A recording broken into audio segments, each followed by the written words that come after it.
High! আজকে তোমাদের সঙ্গে আমার রিসেপশনের মেকআপের ভিডিওটা শেয়ার করছি। এর আগে তোমাদের সঙ্গে আমার বিয়ের মেকআপ আর আমার গায়ে হলুদের ও বৃদ্ধির মেকআপ শেয়ার করেছি। তাতে তোমরা অনেক ভালোবাসা দিয়েছো। তার জন্য তোমাদের অনেক অনেক থ্যাংক ইউ। আমার বৌভাতের দিন কী হয়েছিল জানো? বধূবরণের সমস্ত রিচুয়াল কমপ্লিট হওয়ার পর কোনো রকম একটু খেয়ে আমি ঘুমিয়ে পড়েছিলাম।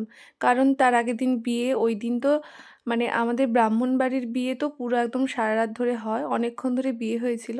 তো ওই দিন রাত জাগা হয়েছে। তার আগের দিন মেহেন্দির দিনও প্রায় 2টো-2:30টার সময় ঘুমিয়েছি, আর ভোর 4টা থেকে উঠে পড়তে হয়েছিল কারণ আমার অধিবাস ছিল। তো এই করে তো 2 রাত্রি, আর তার আগে তো ঘুম ছিলই না, তাই এসে সে কি টানা ঘুম।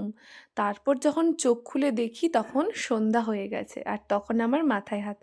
কারণ কিছুক্ষণ পর থেকেই গেস্টরা আসা শুরু করবে, তাই কোনো রকমে চটপট করে উঠেই আমি মেকআপ করতে বসে গেছি। আর সেই তাড়াহুড়োতে আমাকে যে ভিডিও করতে হবে, মানে আমি ভেবে রেখেছিলাম যে সব কিছু আমি একটু ক্যামেরাবন্দি করব, যাতে তোমাদের সঙ্গে শেয়ার করতে পারি আর সারা জীবনের জন্য আমার স্মৃতি হয়ে থেকে যায়।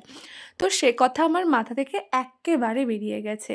আমি ফাউন্ডেশন লাগিয়ে নিয়েছি, তারপর আমার পিসিমণি বলছে, "তুই ভিডিও করবি না?" তখন আমি বলছি, "হ্যাঁ, ভিডিও তো করতেই হতো। তাহলে তুই আমাকে প্লিজ ভিডিওটা করে দে।" কারণ সেই মুহূর্তে স্ট্যান্ড সেট করে ফোন লাগানো, ওটা অনেকটা টাইমিংয়ের ব্যাপার ছিল। তাই ও আমাকে ভিডিও করে দিয়েছে। এবার বুঝতেই পারছো, বিয়েবাড়ি মানে ওরও একটু সাজগোজ ছিল।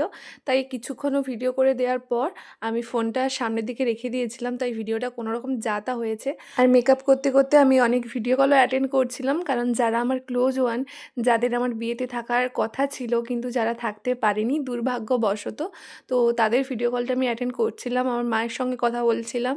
তো এক হাতে ভিডিও কলে কথা বলছিলাম আর এক হাতে মেকআপ করছিলাম, কারণ অলরেডি গেস্টরা আসা শুরু করে দিচ্ছিল। আমার বিয়েতে মোট সব রিচুয়ালেই বৃদ্ধির মেকআপ করার সময়ও একটু প্রবলেম হয়েছিল, বিয়ের মেকআপেও তাড়াহুড়ো ছিল, রিসেপশনের মেকআপেও তাড়াহুড়ো ছিল, মানে কোনোটা সুস্থভাবে হয়নি।